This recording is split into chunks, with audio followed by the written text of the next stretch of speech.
안녕하세요. 코인우먼입니다. 오늘은 2025년 6월 18일 수요일 오전 10시 20분경입니다. 구독과 좋아요, 알림 설정 정중히 부탁드리면서 오늘 영상 시작하겠습니다. 어제 방송 이후에 미국 SEC와 리플이 법원에게 합의에 따라서 항소 진행을 보류해달라고 요청하는 신청서를 법원에 제출했다는 소식이 전해왔습니다. 이에 따라서 항소 법원이 이를 승인하게 되면 미국 SEC는 8월 15일까지 진행 상황 보고서를 제출해야 합니다. 설명을 드리자면 지난 4월에 미국 SEC와 리플이 항소 진행을 보류해달라고 공동으로 요청을 했습니다. 그 결과 리플과 미국 SEC는 약 60일간의 시간을 벌 수 있게 되었었고 현지 시간으로 6월 16일까지 항소 법원에 진행 상황 보고서를 제출해야 했었습니다. 그런데 미국 SEC와 리플이 그러면 60일 동안 무엇을 했느냐? 양 당사자가 합의가 있었습니다.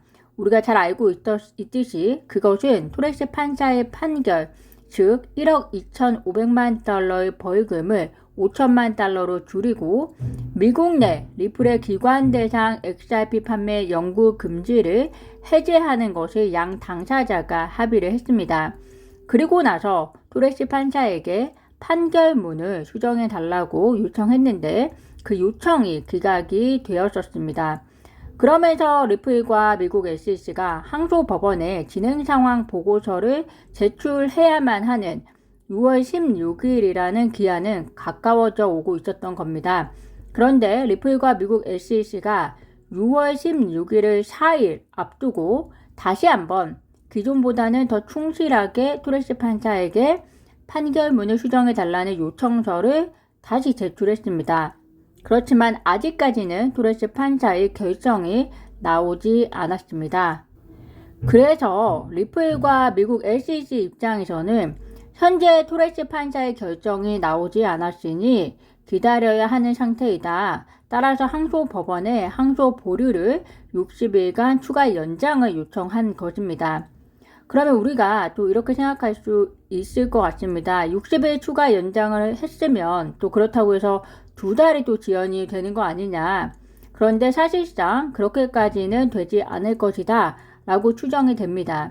왜냐하면 토렉스 판사가 첫 번째 기각 결정 역시 일주일 만에 진행했기 때문에 2달간의 시간을 끌지 않을 것이라고 보고 있습니다. 그리고 오늘 새벽 리플이 추가적으로 토렉스 판사에게 문서를 하나 더 제출했습니다.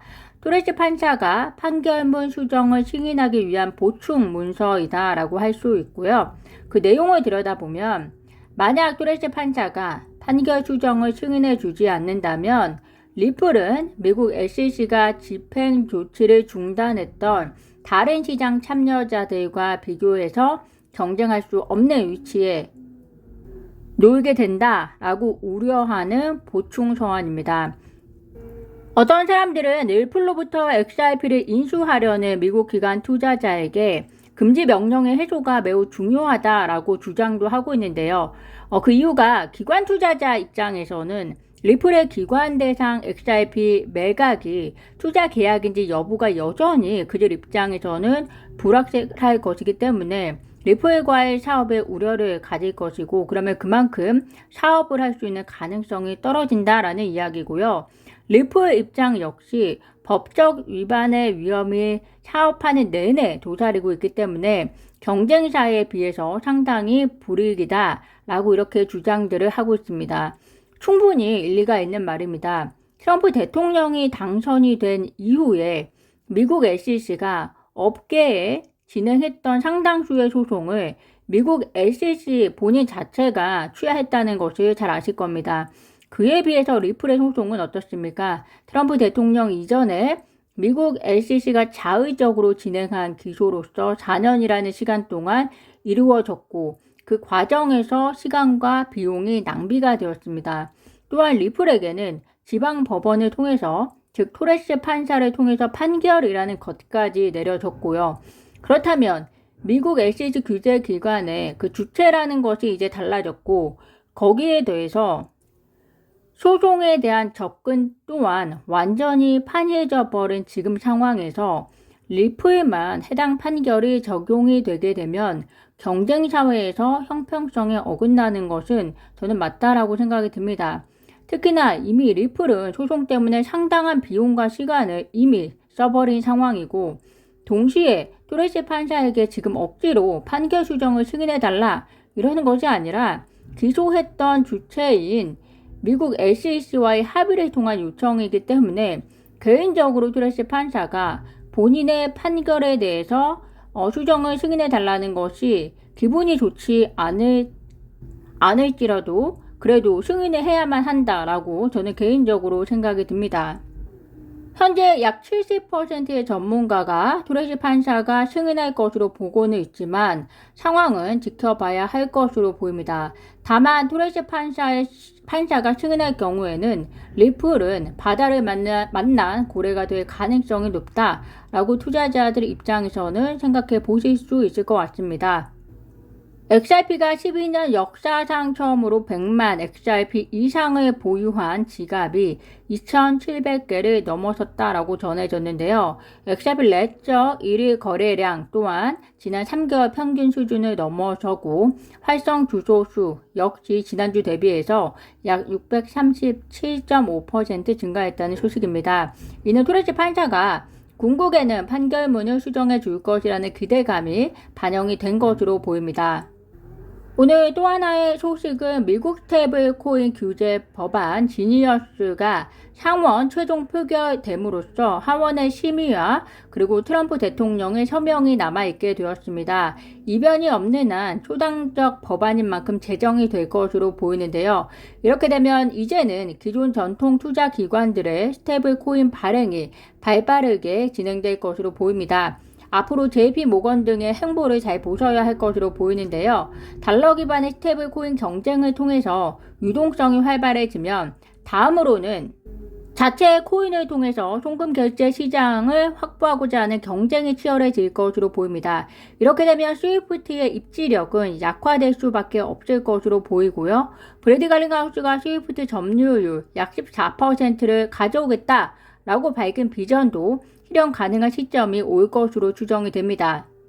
트럼프 대통령 가문 역시 USD1이라는 스테이블 코인을 발행하고 있는데요. 이번 지니어스 법에 따라 해당 코인이 어떻게 적용될 것인지 따져봐야겠지만 이번 법안에 따라 수혜를 얻게 될 수 있다는 점 참고 정도 하시면 되겠습니다.